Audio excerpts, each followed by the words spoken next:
Absolutely delighted now to be joined by Susan Anenberg, who is, as you know, Editor of GeoHealth. Susan, welcome. Thank you. Happy to be here. Thank you very much indeed for joining us at such a busy conference this year. It's been a few years since I've attended the fall meeting, actually. It's always a surprise to remind myself how large it is. So, GeoHealth, just tell me, what exactly is GeoHealth? GeoHealth is sort of the intersection of geosciences and public health. So it's really, fundamentally, it's how the world around us affects our health. And what are some of the biggest issues driving that at the moment? Oh man, there are so many. Some of the biggest issues are global air pollution. That's considered the #1 environmental health risk factor on a global scale.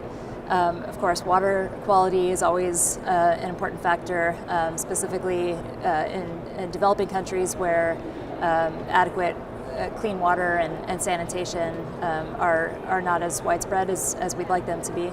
And then, of course, considering the future, climate change is a biggie.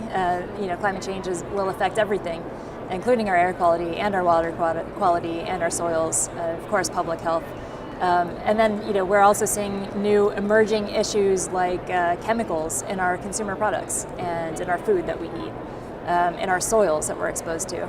So there's just so many ways that the world around us impacts our public health. And do you think this is getting more so? Are we seeing more and more implications of that? Or is this just that we're finding out more and therefore it feels like there's more? Well, the world is changing in very dramatically in different ways. So I would say that some of them are perhaps improving over time. We're seeing that with water and sanitation. Some of them are getting worse over time.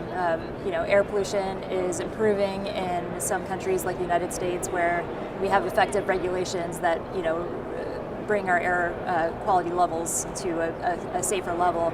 But in countries that are very rapidly developing, we're seeing it worsening.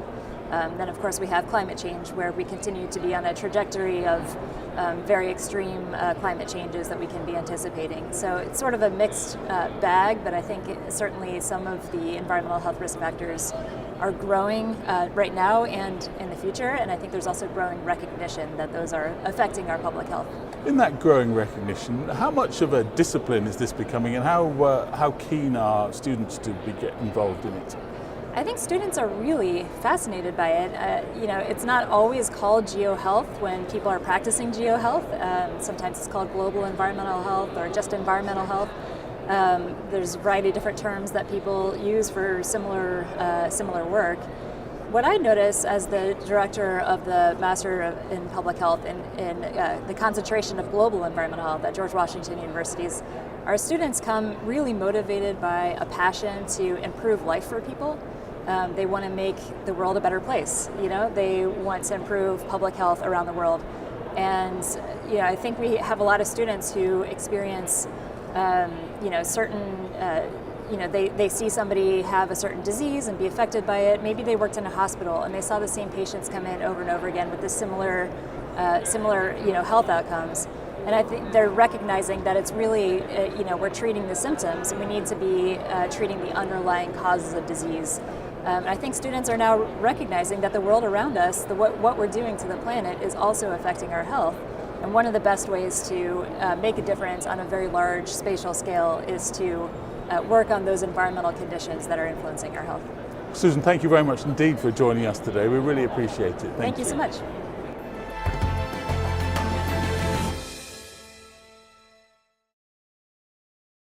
AGU TV has all the coverage you could want from this year's conference. Now make sure to explore all of our content, which is updated each and every day of the conference, to stay up to date with all the very latest AGU news.